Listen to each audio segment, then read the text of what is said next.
Ao longo da arte da cura, vamos mostrar-lhe como chegamos até aqui. Sempre em luta permanente entre o mundo visível e o invisível. Primeiro a arte, as ideias e a curiosidade libertam-nos. Depois a ciência traz certezas e a cura rápida no combate à doença. Agora voltamos a olhar o todo para garantir que a arte da medicina cuida da saúde e da dignidade humana.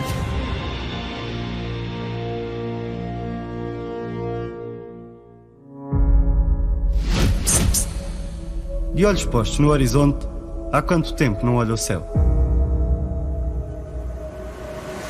A noite cai e na escuridão admiramos um manto cintilante sobre nós. Ou não tivessem as estrelas viajado anos-luz para as podermos avistar a olho nu. Nos céus, traçamos linhas imaginárias que povoamos de animais, deuses e figuras mitológicas.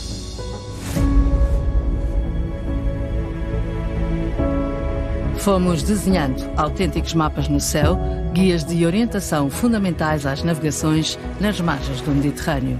Indicações preciosas para uma aventura maior. Estamos a falar de um fenómeno histórico de importância enorme na história da humanidade. É o começo também da nossa aventura, da nossa participação fundamental para o conhecimento. É uma globalização do conhecimento e da globalização do conhecimento na área da saúde. O efeito de um fenómeno que é geoestratégico, que era militar, imperial, político, comercial, que este fenómeno teve na aquisição de saber sobre o mundo natural, este efeito foi muito mais profundo do que se tinha pensado. O mundo muda porque os portugueses construíram o mundo. Olhe, uma estrela cadente.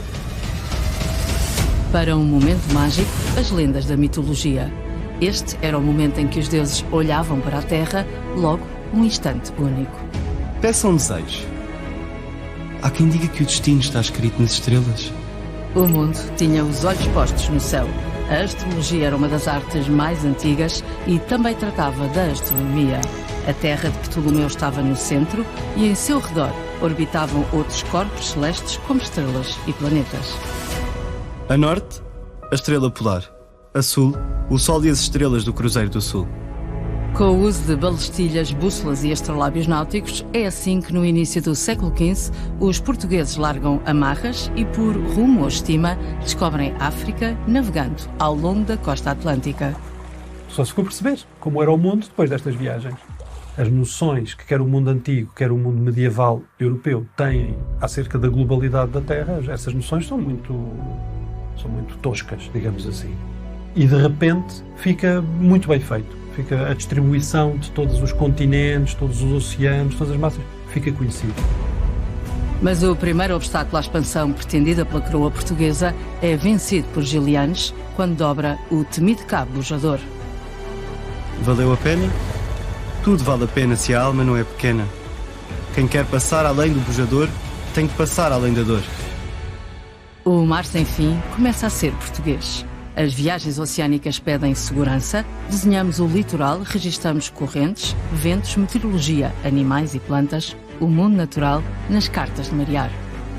Começam a chegar a Lisboa documentos que têm informação sobre todos estes condicionalismos do mundo natural, mas para todo o planeta. Mas isto é a primeira vez que se vê. Portugal e Espanha disputam conquistas depois de Cristóvão Colombo descobrir a América ao serviço de Castela. O Tratado de Tordesilhas traça uma linha imaginária, divide o mundo em dois e uma doença desconhecida invade a Europa. É o Colombo quem traz a sífilis, os marinheiros do Colombo quem traz a sífilis da Isla Espanhola, do atual Haiti. A sífilis vai ser devastadora. Primeiro é confundida com a lepra, depois atinge tudo e todos e esconde marcas profundas. Era uma doença que trazia um estigma de ser contraída por via sexual que era vergonhoso na época. Mas foi uma doença terrível, portanto a moda do século XVIII das cabeleiras e das luvas, portanto é para esconder as lesões de sífilis.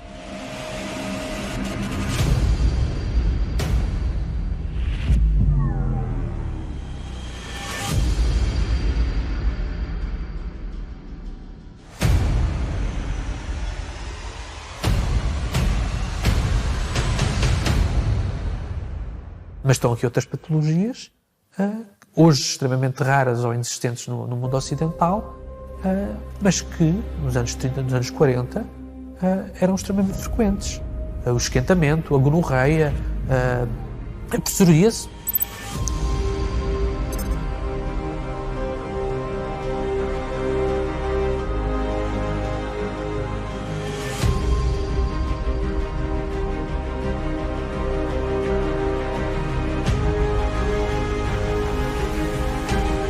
Lisboa é onde se cruza o mundo comercial da Europa, a cidade onde a doença passa a encontrar um porto seguro. A perceberem-se que o problema vinha precisamente dos navios, já vem do reinado de Dom João II. E a ideia da criação do Hospital Real Todos os Santos é centralizar esse apoio, essa assistência, porque a forma como a assistência era dada era muito deficiente.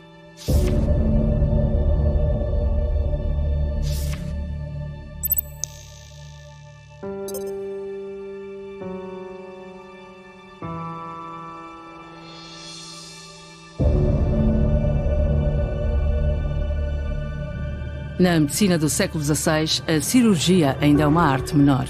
Limita-se a lancetar e executar amputações nos campos de batalha, mas os cirurgiões conseguem uma conquista. Neste livro conseguimos materializar como era uma amputação neste período. Depois de um corte temos o problema da hemorragia e portanto, foram idealizadas pinças, chamadas pinças precursoras hemostáticas, que aparecem no século XVI com Ambroise Paré, autor do Renascimento Cirúrgico, e que realmente fizeram a diferença. Em vez da amputação ser feita na zona de gangrena, passamos a ter a possibilidade de fazer a amputação numa zona amontante da zona de gangrena. Claro que podemos complementar a observação destes objetos com esta imagem neste livro de Joseph Eyster, do século XVIII, em que, curiosamente, encontramos alguns instrumentos semelhantes, e a título de exemplo a tal pinça precursora hemostática, aqui representada neste livro. A cirurgia começa a passar de arte mecânica para uma ciência terapêutica. No Hospital Real de Todos os Santos, nasce a primeira escola de cirurgia portuguesa com o seu ensino prático. Cada cirurgião devia ter a trabalhar com ele 2 moços. E durante 2 anos esses moços não só tinham que aprender os gestos cirúrgicos, como tinham que ter aulas, na altura como está descrito na época, na linguagem da época, de anatomia, portanto. Eles tinham que aprender anatomia. O Hospital dos Pobres é inovador, mas, pelo simples ou não, a sífilis fica à parte. Não vale contágio de celas. Quando o Hospital Real Todos os Santos tem o seu regulamento, em 1504, já está previsto nesse regulamento a existência de uma Casa das Bobas, que era o nome que era dado às feridas provocadas pelo morbo gálico. No Hospital Todos os Santos tivemos a primeira enfermaria dedicada a tratar os primeiros doentes que vieram com sífilis. Muitas destas doenças eram endémicas. A sífilis, até ser descoberta a penicilina, não tinha tratamento. Um médico que era Rui Dias de Isla, que era um catalão, que era médico do Hospital Todos os Santos, que escreveu um livro sobre os tratamentos aplicados a estes doentes. O que era um unguento de mercúrio? Era uma banha que se misturava com mercúrio, com sal de mercúrio, e depois cobriam todas as feridas, o corpo quase todo do doente, até que o doente tivesse uma intoxicação total de mercúrio. Mais tarde, com a evolução e com o tratamento, é efetivamente desenvolvido o chamado mercúrio cinzento e que era injetado para destruir a sífilis. O problema é que funcionava um bocadinho como o tratamento que há hoje para a quimioterapia. Matava o mau, mas também matava o bom. Na ignorância dos riscos, o ouro das Índias é cobiçado. Canela, gengibre, pimenta e açafrão são especiarias valiosas. Portugal quer ter o seu monopólio e mostrar ao Ocidente o mundo exótico desconhecido. É preciso fazer um novo investimento. As naus oferecem maior capacidade de carga e segurança às longas viagens oceânicas. Vasco da Gama vai rumar à Índia. É ele quem primeiro faz essa aventura fantástica, comparável a ir à Lua. Alguns cronistas coevos dizem que ele tinha médico a bordo, tinha mestre a bordo. Havia novos vice-reis que iam para a Índia. Os médicos levavam médico, levavam cirurgião, levavam boticário, levavam tudo. Agora, nas viagens comerciais, médicos, o Camões diz, por exemplo, no Lusíadas, que não havia a bordo médico astuto. Portanto, mas enfim. Favorecei a antiga ciência, que já Aquiles estimou. Olhai que vos obriga. O ver que em vosso tempo rebentou o fruto daquela horta, onde florescem plantas novas que os doctos não conhecem. Garcia de Horta é o médico que segue para a Índia e, apesar de algumas drogas e plantas medicinais do Oriente já terem sido escritas em Suma Oriental pelo boticário Tomé Pires, Garcia de Horta escreve os seus diálogos em português para chegar a todos. É isso que os colóquios mostram, esse lado de diálogo e de comunicação, de enriquecimento mútuo. É que o conhecimento não se faz só com... não é um solilóquio. Portanto, é qualquer coisa que é partilhado. Faz uma descrição destes produtos e com algumas técnicas médicas associadas, informando a Europa de uma realidade e de tradições médicas e farmacêuticas, quase a Europa desconhecia absoluto, não é?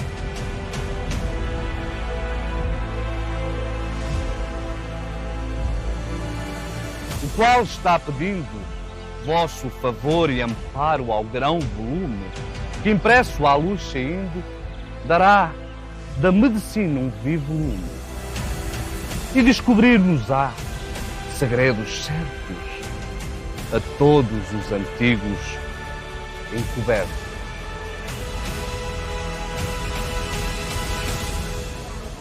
A aura da Lisboa cosmopolita e comercial descobre-se junto ao Terreiro do Paço, na Rua dos Mercadores, mais ou menos onde fica hoje a Rua do Comércio. Atrás destas grades ficavam livrarias, lojas de têxteis e boticas, onde se vendiam produtos medicinais e exóticos como os bezoares.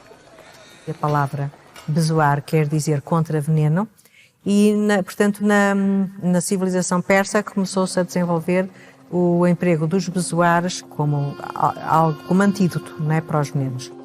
Com eficácia comprovada no ser humano, nos animais, os bezoares são fibras não digeridas. Acumuladas, formam uma bola que se envolve em calcário. Nós tivemos uma cabra no Gerês que acabou por entrar em extinção porque a caça, por causa da carne e dos bezoares, era muito grande. Apesar de muito populares, os bezoares são raros e o seu valor ímpar. Os bezoares valiam 10 vezes mais que o ouro, porque o bezoar mantém a carga mágica que tinha para as civilizações xamânicas. Sem receios, ainda há um outro mundo novo para descobrir. Pedro Álvares Cabral leva um médico, mestre João, que era astrólico, era um médico astrólico, que é um médico astrólico, um médico astrónomo, porque durante algum tempo havia a ideia de que as doenças eram provocadas também por alterações dos astros. Isto não serão amores? Este mal é já de dias. Hoy há dias que assistou. A que horas vos tomou? Ali, a las Ave Marias. E de manhã começou. 10 dias de manhã cedo estava Saturno em Áries. Doem-vos as pontas dos pés. A crítica à classe médica, na época em que o lado apostólico da evangelização tem um papel determinante no saber de então. Em particular pela Companhia de Jesus, mas por todas as ordens religiosas. Fornece uma espécie de uma base institucional onde estes fenómenos ocorrem. Livros, instrumentos, pessoas, ideias, novidades, tudo circula, produtos, tudo circula e de uma maneira bastante eficiente. A revolução do conhecimento passa pelo Colégio de Santo Antão, com o ensino entregue aos jesuítas.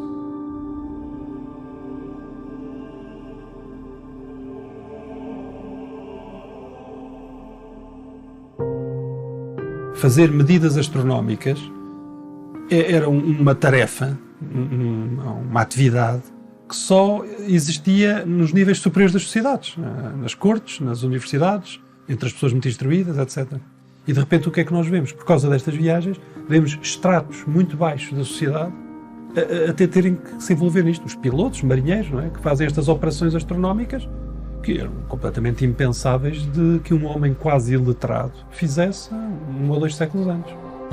A terra e o mar juntamente fazem um globo redondo, como uma bola, que lhe chama esfera, e por ser composta destes 2 elementos, terra e água, lhe chamamos matemáticos de esfera terráquea ou globo terráqueo. Também posto que o mar pareça plano como um campo raso, não há dúvida ser redondo, e o parecer plano é engano da vista.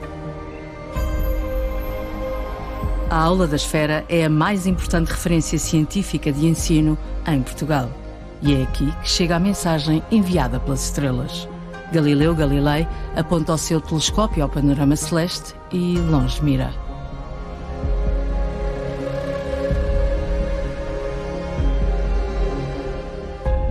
As observações marcam o início da Revolução Científica.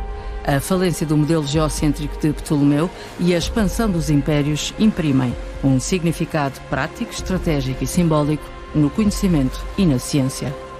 Quanto mais contacto que nós vamos ter com esses povos, também nos estamos a aproximar do conhecimento que elas vão tendo para doenças específicas daquela zona, mas também, a partir daquele momento, tornam-se doenças de todo o mundo. É uma globalização do próprio conhecimento da saúde. O mundo quase todo inteiro foi endémico de malária. Aliás, um dos grandes equívocos era que a malária era uma doença exclusiva dos países tropicais. Não era.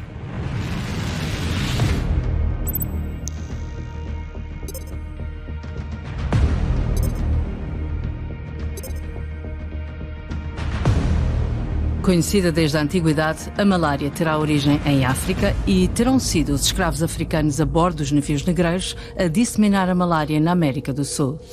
É no Peru que a medicina indígena mostra aos jesuítas a cura. A mulher do vice-rei do Peru adoeceu e foi tratada por um curandeiro nativo. E eles ficaram muito espantados porque, enfim, a malária aqui não tinha tratamento. Os jesuítas contam a novidade ao mundo. A raspa da casca de árvore de quina tem propriedades contra a malária e o seu princípio ativo será descoberto por um médico português. O médico e cientista Bernardino António Gomes, ele isola o primeiro alcaloide da quina, o cinchonino. Os cientistas franceses Pelletier e Caventou fazem o isolamento da quinina, podemos assim dizer para simplificar, a partir dessas cascas, e a partir daí começámos a ter os primeiros medicamentos com uma eficácia mais específica para o tratamento da malária ou do paludismo, que constituía um problema de saúde internacional. A malária também é durante muito tempo endémica em Portugal. O alagamento de terrenos pantanosos para a cultura do arroz tinha sido oficialmente introduzido no país no século XVIII. Alvo de muitas lendas entre nós, o arroz é há muito símbolo da fertilidade e abundância. Daí, a tradição de atirar arroz por cima da cabeça dos noivos para desejar boa sorte. Com o mundo novo do microscópio e das bactérias, a medicina experimental investe na luta para descobrir a causa e o tratamento das doenças. A população portuguesa desconfia, as águas paradas do cultivo de arroz atraem mosquitos. A contestação leva à proibição dos arrozais em Portugal.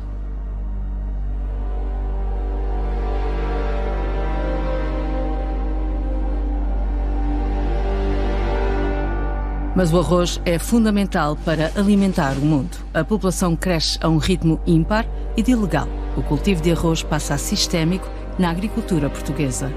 Ranchos sazonais e africanos chegam para trabalhar nos arrozais, dormem em barracões sem condições sanitárias. Já lá apanhei muito frio. Passei muita fome e alimentei muito mosquito. Por causa disso, ainda hoje sofro de sezões. Traz de lá 10 reis para a casa e muitas doenças para a vida. Os sezões ou as febres espalham-se de norte a sul do país. Erradicar a malária, a lepra e a febre amarela são objetivos da Sociedade das Nações, onde médicos portugueses frequentam o curso internacional de malariologia para combater uma das piores pragas do século XX.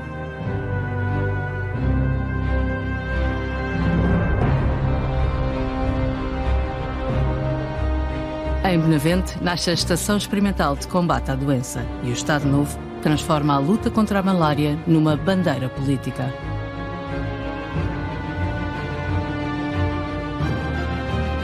São precisos apoios técnicos e financeiros. A Fundação Rockefeller é o parceiro. Francisco Cambornac tinha comprovado a ligação entre as águas dos arrozais e o mosquito. Diagnostica agora 100 mil casos por ano em Portugal.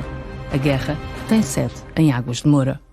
O Instituto de Malariologia foi uma referência numa época em que nós tínhamos que lutar para a extinção da malária endémica em Portugal.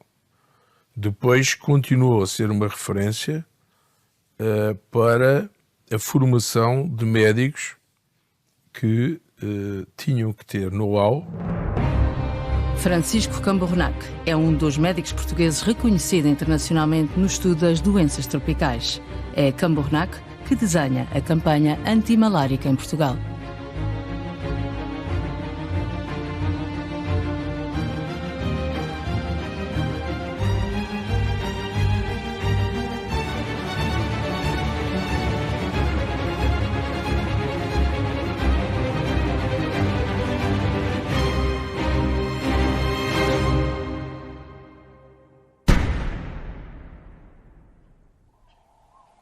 Lá fora, a Europa imperialista cobiçava a África.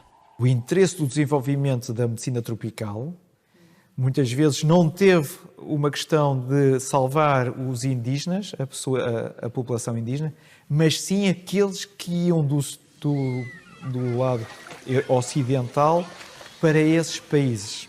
Tem a ver exatamente com a expansão europeia, que é provocada pela necessidade também de não só de poder das nações, mas sobretudo o poder sobre recursos.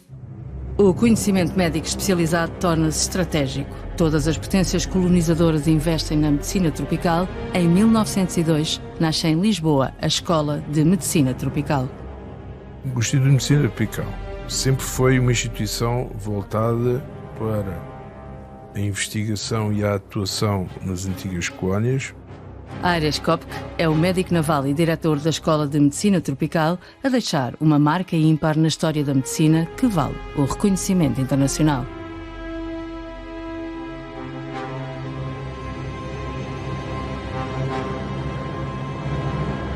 As doenças tropicais revelavam-se o grande obstáculo aos interesses da Europa imperialista em África.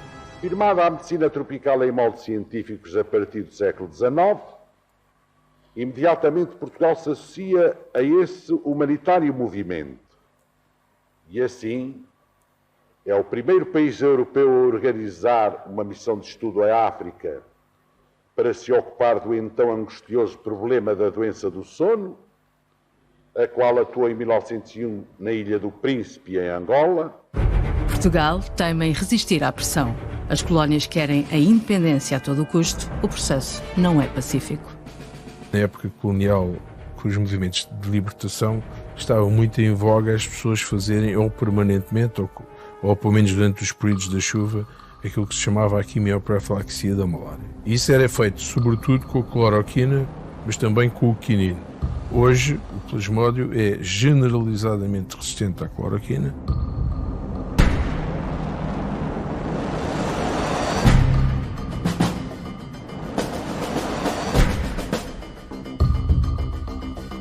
A África de hoje já não é tão cobiçada. Sem condições de vida, sem água e alimentos, a pobreza, a competição pelo espaço e as alterações climáticas estão a trazer novas doenças e outras reaparecem onde se pensava estarem erradicadas.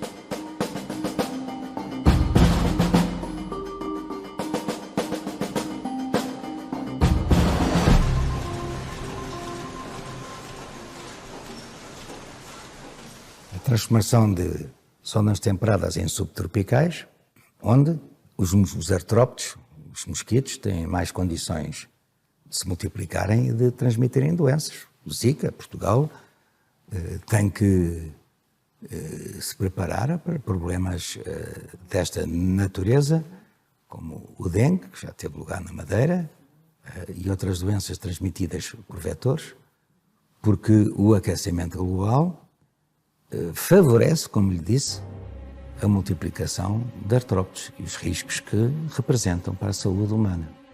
Afinal, a picada de moscas, mosquitos ou carraças pode matar ou transmitir diversas doenças, mas os vetores não são os únicos transmissores. 3/4 das doenças emergentes são de origem zoonótica, ou seja, têm um componente de reservatório animal. E, portanto, nós, os médicos de medicina humana e os médicos veterinários, nunca poderemos estar de costas voltadas. Cooperar tem sido a estratégia de diversidade, mas numa competição sobre os recursos e sobre o espaço, o mar volta a ser um objetivo estratégico. Com a extensão da plataforma continental, vamos ter 4 milhões de quilómetros quadrados e continuamos a ter os 2 milhões de quilómetros quadrados de mar.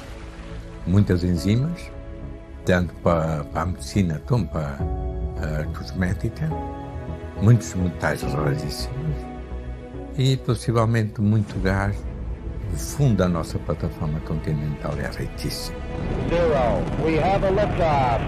The Eagle has landed.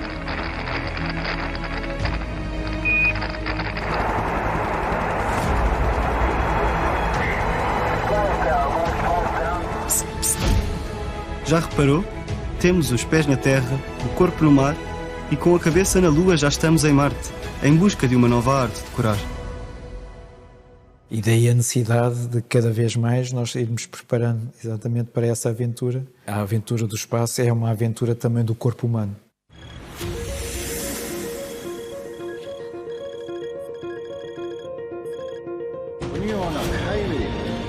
Chegámos até aqui num diálogo constante entre arte e ciência, um caminho para continuar a percorrer no próximo episódio da Arte da Cura.